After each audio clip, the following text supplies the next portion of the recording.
नमस्ते दोस्तों, वेलकम है आपका माइंड ओवर मशीन्स पर। यहाँ हम डेली जीके और करंट अफेयर्स कवर करेंगे ताकि आप अपने एग्जाम्स क्रैक कर सकें। चलिए शुरू करते हैं।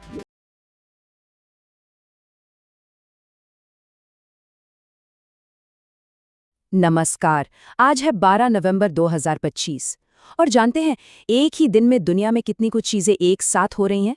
अफ्रीका में ऐतिहासिक डिप्लोमेटिक दौरों से लेकर पैसिफिक ओशन में खतरनाक तूफानों तक, और तो और हमारे भविष्य को तय करने वाले साइंस के बड़े बड़े फैसले भी। तो चलिए देखते हैं कि आज का दिन हमारी दुनिया को कैसे बदल रहा है। तो इन सब अलग अलग घटनाओं में आखिर कॉमन क्या है? ये सब मिलकर एक बड़ा सवाल खड़ा करते हैं। आज की कौन सी हेडलाइंस कल की हिस्ट्री बुक्स का हिस्सा बनेंगी? चलिए पता लगाते हैं। तो आज हम कहां चलेंगे? शुरुआत करेंगे दुनिया के मंच से, जहां डिप्लोमेसी और कुदरत का कहर आमने सामने है। फिर हम देखेंगे कि हम टेक्नोलॉजी और अपने प्लैनेट के लिए क्या नियम बना रहे हैं। वहां से हम इंडिया के सिक्योरिटी रिश्तों पर फोकस करेंगे, देश में हो रही साइंटिफिक तरक्की को सेलिब्रेट करेंगे और आखिर में उन लोगों को याद करेंगे जिन्होंने हमारे लिए रास्ता बनाया। तो चलिए शुरू करते हैं पहले सेक्शन से। यहाँ हम दो बिल्कुल अलग ताकतों को देखेंगे जो दुनिया को चला रही हैं। एक है इंसानी जुड़ाव और दूसरी है प्रकृति की जबरदस्त ताकत। ये कोई मामूली विजिट नहीं है, ये अपने आप में एक इतिहास है। राष्ट्रपति द्रौपदी मुर्मू की अंगोला यात्रा किसी भी इंडियन हेड ऑफ स्टेट की पहली यात्रा है, और ये हो भी कब रही है? ठीक अंगोला के 50वें स्वतंत्रता दिवस के मौके पर। ये एक साफ संकेत है कि भारत अफ्रीकी महाद्वीप के साथ अपने रिश्ते कितने मजबूत करना चाहता है। एक तरफ तो हम रिश्ते बना रहे हैं और दूसरी तरफ कुदरत हमें अपनी ताकत का एहसास करा रही है। सुपर टाइफून फैंगवोंग 185 किलोमीटर प्रति घंटे की हवाओं के साथ वेस्टर्न पैसिफिक में तबाही मचा रहा है। फिलीपींस, खासकर लूजोन आइलैंड, इसकी सीधी चपेट में है। ये क्लाइमेट चेंज से पैदा हो रही चुनौतियों की एक कड़वी सच्चाई है। कुदरत की इन ताकतों से हटकर अब बात करते हैं इंसानों के बनाए नियमों की। हम आज की दो सबसे मुश्किल चीजों को काबू में करने की कोशिश कैसे कर रहे हैं? एक, टेक्नोलॉजी का भविष्य, और दूसरा, हमारे पर्यावरण की सुरक्षा। अब ये जो शब्द स्क्रीन पर है ना, न्यूरो टेक्नोलॉजी, सुनने में किसी साइंस फिक्शन मूवी जैसा लगता है ना। सोचिए, अपने मन से मशीनों को कंट्रोल करना या किसी के दिमाग को पढ़ लेना। ये अब सिर्फ कल्पना नहीं है, ये वो हकीकत है जहां आज टेक्नोलॉजी खड़ी है। लेकिन देखिए, हर पावरफुल टेक्नोलॉजी के दो चेहरे होते हैं। एक तरफ ये लकवा जैसी बीमारियों का इलाज कर सकती है, तो दूसरी तरफ इसका गलत इस्तेमाल भी हो सकता है, जैसे किसी के दिमागी डेटा को चुराना या उसके विचारों को कंट्रोल करना। इसी खतरे को देखते हुए यूनेस्को ने दुनिया का पहला ग्लोबल एथिकल स्टैंडर्ड अपनाया है, ताकि ये पक्का हो सके कि इस टेक्नोलॉजी का इस्तेमाल इंसानियत की भलाई के लिए हो, बर्बादी के लिए नहीं। इसी बीच केन्या के नायरोबी में मॉन्ट्रियल प्रोटोकॉल की 37वीं मीटिंग चल रही है। सुनने में शायद ये थोड़ा रूटीन लगे, पर यह बहुत बड़ी बात है। ये एक ऐसी चीज का प्रतीक है जो दुनिया में बहुत कम देखने को मिलती है, एक सफल ग्लोबल पार्टनरशिप। दशकों से दुनिया के सारे देश मिलकर ओजोन लेयर को बचाने के लिए काम कर रहे हैं, और ये साबित करता है कि अगर हम साथ आ जाएं तो बड़े से बड़े एनवायरमेंटल चैलेंज से भी निपट सकते हैं।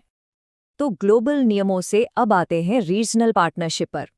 चलिए थोड़ा करीब से देखते हैं कि भारत अपने पड़ोस में शांति और स्थिरता बनाए रखने के लिए अपने रिश्ते कैसे मजबूत कर रहा है। कर्नाटक के बेलगावी में मित्र शक्ति 2025 एक्सरसाइज चल रही है। ये भारत और श्रीलंका के बीच 11वीं जॉइंट मिलिट्री एक्सरसाइज है, और ये सिर्फ जंग की तैयारी नहीं है।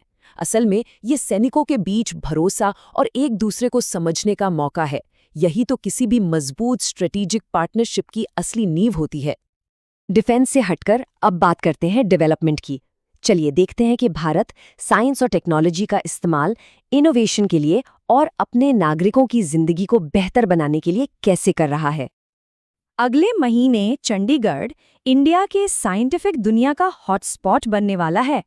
भारत अंतर्राष्ट्रीय विज्ञान महोत्सव 2025 सिर्फ एक कॉन्फ्रेंस नहीं है, ये एक मूवमेंट है। साइंस को लैब से निकालकर आम लोगों तक पहुंचाने का, और कल के इनोवेटर्स की नई पीढ़ी को इंस्पायर करने का। अब एक सवाल पर सोचते हैं, उन लाखों मछुआरों की जिंदगी को आसान कैसे बनाया जाए जिनकी पूरी कमाई समुद्र पर टिकी है? जवाब है रियल क्राफ्ट पोर्टल। मतलब अब वो दिन गए जब अंतहीन कागजी काम और सरकारी दफ्तरों के चक्कर काटने पड़ते थे। मत्स्य विभाग का ये डिजिटल प्लेटफॉर्म मछुआरों के लिए एक गेम चेंजर है। लाइसेंस हो या रजिस्ट्रेशन, सब कुछ अब ऑनलाइन, ट्रांसपेरेंट और तेज है। इससे न सिर्फ उनका कीमती वक्त बचता है, बल्कि वो उस काम पर फोकस कर पाते हैं जिसे वे सबसे अच्छा जानते हैं। और जानते हैं, रियल क्राफ्ट पोर्टल जैसी ये सारी तरक्की, ये उस नींव पर खड़ी है जो हमसे पहले की पीढ़ियों ने रखी थी। तो हमारे आखिरी सेक्शन में हम उन लोगों और सिद्धांतों को याद करेंगे जिन्होंने मॉडर्न इंडिया को बनाया है और आज भी बना रहे हैं। और आज एक दुखद खबर भी है। प्रोफेसर वैदेश्वरन राजारमण, जिन्हें father of computer science education in India भी कहा जाता है, 92 साल की उम्र में हमारी बीच नहीं रहे। आज इंडिया का हर इंजीनियर, हर कोडर कहीं न कहीं इस महान शख्सियत के कंधों पर ही खड़ा है। ये टाइमलाइन उनकी शानदार यात्रा की बस एक झलक है।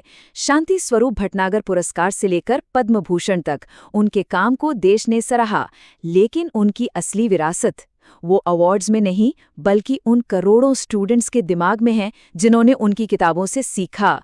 वही भारत की आईटी क्रांति की असली नींव हैं। प्रोफेसर राजारमण की विरासत हमें याद दिलाती है कि शिक्षा और विज्ञान कितने जरूरी हैं।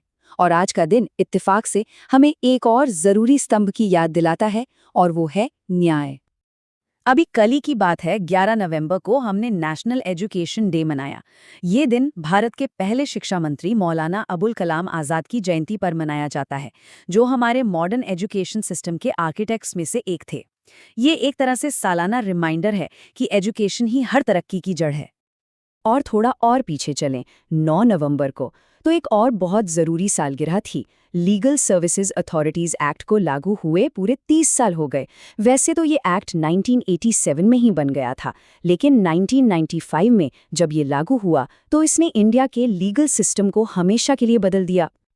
ये सिर्फ एक कानून नहीं है, ये हमारे संविधान के आर्टिकल 39A में किया गया एक वादा है। वादा ये कि गरीबी की वजह से किसी को भी इंसाफ मिलने से रोका नहीं जा सकता। ये कानून हर नागरिक को फ्री लीगल एड का अधिकार देता है, ताकि इंसाफ सबके लिए हो। इसीलिए हम 9 नवंबर को नेशनल लीगल सर्विसेज डे के तौर पर मनाते हैं। तो देखा आपने, एक ही दिन 12 नवंबर, और इसमें हमें पूरी इंसानी कहानी की एक झलक मिल गई। ग्लोबल पार्टनरशिप की कोशिशें, प्रकृति की ताकत का सामना, तरक्की का कभी न रुकने वाला सफर, और उन लोगों को एक खामोश श्रद्धांजलि जो हमसे पहले आए। ये सब धागे मिलकर ही तो हमारे आज को बुनते हैं। और आखिर में एक सवाल जो सोचने पर मजबूर करता है, आज की इन तमाम सुर्खियों में से वो कौन सी खबर होगी जो कल इतिहास बन जाएगी?